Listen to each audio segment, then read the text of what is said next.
what could you do to improve yourself? Well, let's step one step backwards. The first question might be, why should you even bother improving yourself? And I think the answer to that is something like, so you don't suffer any more stupidly than you have to.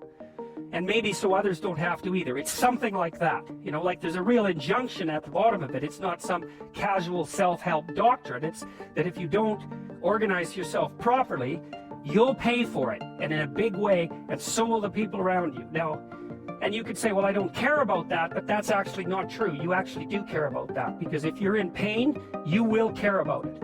And so you do care about it, even if it's just that negative way, you know. It's very rare that you can find someone who's in excruciating pain who would ever say, well, it would be no better if I was out of this. Sort of pain is one of those things that brings the idea that it would be better if it didn't exist along with it. It's incontrovertible. So you get your act together so that there isn't any more stupid pain around you than necessary. Well, so then the question might be, well, how would you go about getting your act together? And the answer to that, and this is a phenomenological idea too, it's something like, look around for something that bothers you and see if you can fix it.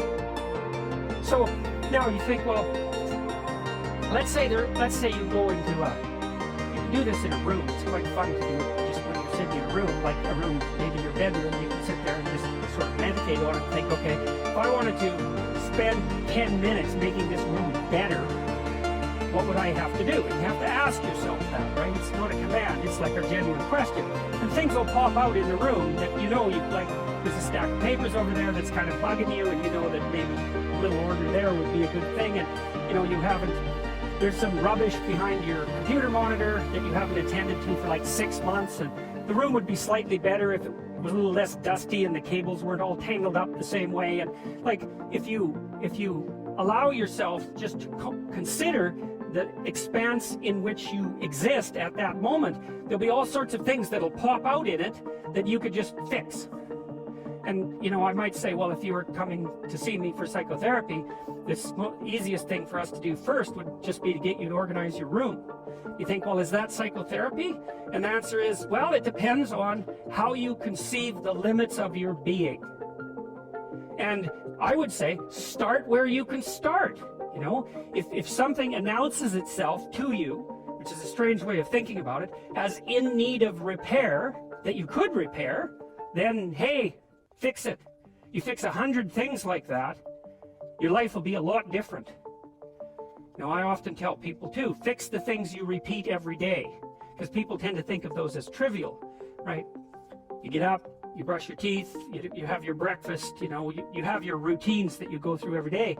Well, those probably constitute 50% of your life. And people think, well, they're mundane, I don't need to pay attention to them. It's like, no, that's exactly wrong. The things you do every day, those are the most important things you do. Hands down. All you have to do is do the arithmetic. You figure it out right away. So 100 adjustments to your broader domain of being, and there's a lot less rubbish around, and a lot fewer traps for you to step into. And so that's in keeping with Jung's idea about erasing once you've got your mind and your emotions together, and once you're acting that out, then you can extend what you're willing to consider yourself and start fixing up the things that are part of your broader extent. Now, sometimes you don't know how to do that, so you might say, imagine you're walking down Bloor Street and there's this guy who's like alcoholic and schizophrenic and has been on the streets for 10 years. He sort of stumbled towards you and, you know, incoherently mutters something. That's a problem. And it would be good if you could fix it, but you haven't got a clue about how to fix that. You just walk around that and go find something that you could fix, because if you muck about in that, not only is it unlikely that you'll help that person, it's very likely that you'll get hurt yourself. So, you know, just because while you're experiencing things announce themselves as in need of repair, doesn't mean that it's you right then and there that should repair them. You have to have some humility. You know, you don't walk up to a helicopter that isn't working and just start tinkering away with it. You have to stay within your domain of competence. But most of the time, if people look at their lives, you know, it's a very interesting thing to do. I like the idea of the room, because you can do that at the drop of a hat. You know, you go back to where you live and sit down and think, okay, I'm going to make this place better for half an hour. What should I do? You have to ask. And things will just pop up like mad. And it's partly because your mind is a very strange thing. As soon as you give it an aim, a genuine aim, it'll reconfigure the world in keeping with that aim. That's actually how you see to begin with. And so if you set it a task, especially, you have to be genuine about it, which is why you have to bring your thoughts and emotions together, and then you have to get them in your body so you're acting consistently. You have to be genuine about the aim. But once you aim, the world will reconfigure itself around that aim, which is very strange. And it's technically true. You know, the best example of that, you have all seen this video where you watch the basketballs being tossed back and forth between members of the white team versus the black team, and while you're doing that, a gorilla walks up into the middle of the video and you don't see it. It's like, you know, if you thought about that experiment for about 5 years, that would be about the right amount of time to spend thinking about it, because what it shows you is that you see what you aim at.